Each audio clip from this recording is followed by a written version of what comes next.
Good morning, student. Welcome to CR International School Online Study System, Class 12th, Subject Music, Lesson number 1, संगीत, topic अलंकार। जानेंगे अलंकार के बारे में। अलंकार किसे कहते हैं? स्वरों की नियमबद्ध रचना या वर्ण समुदाय को अलंकार कहते हैं।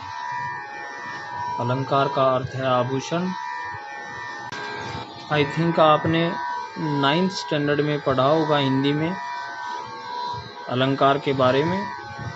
किसी भी चीज़ को सजाने को अलंकार कहते हैं। इसी तरह संगीत को सजाने के लिए भी अलंकार की ज़रूरत पड़ती है।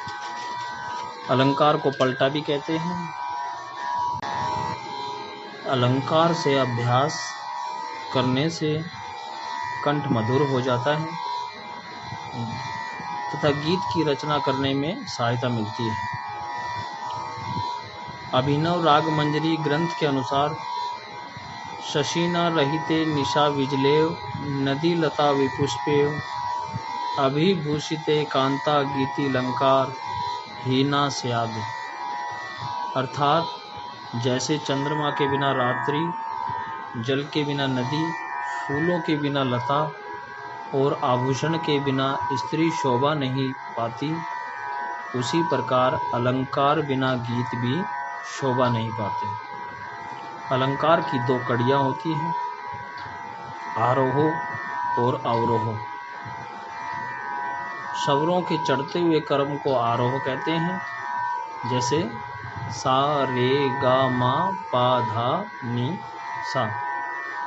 और अवरोह स्वरों के उतरते हुए क्रम को अवरोह कहते हैं, जैसे सा नी धा पा मा गा रे सा। अभी तक जो अलंकार हमारे सिलेबस में था उसमें अलंकार 3 प्रकार के होते थे, लेकिन अब आप लोग लिखेंगे अलंकार 4 प्रकार के होते हैं। सरल अलंकार, अर्ध जटिल अलंकार, जटिल अलंकार और मेरुखंड अलंकार।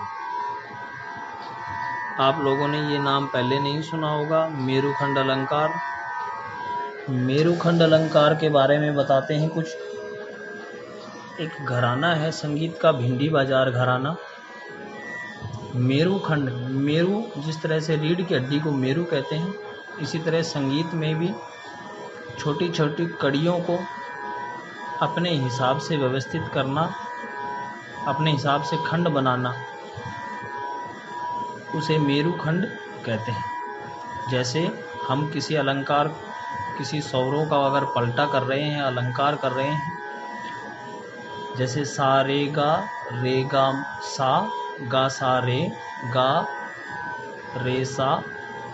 सा गा रे गा सा। इस तरह से अब हमने 3 ही स्वरों के 6 प्रारूप बनाए, तो ये मेरुखंड कहलाएगा। तो आप फिर से एक बार नोट करेंगे, अलंकार 4 प्रकार के होते हैं। सरल अलंकार, अर्ध जटिल अलंकार, जटिल अलंकार, मेरुखंड अलंकार। Stay home, stay safe.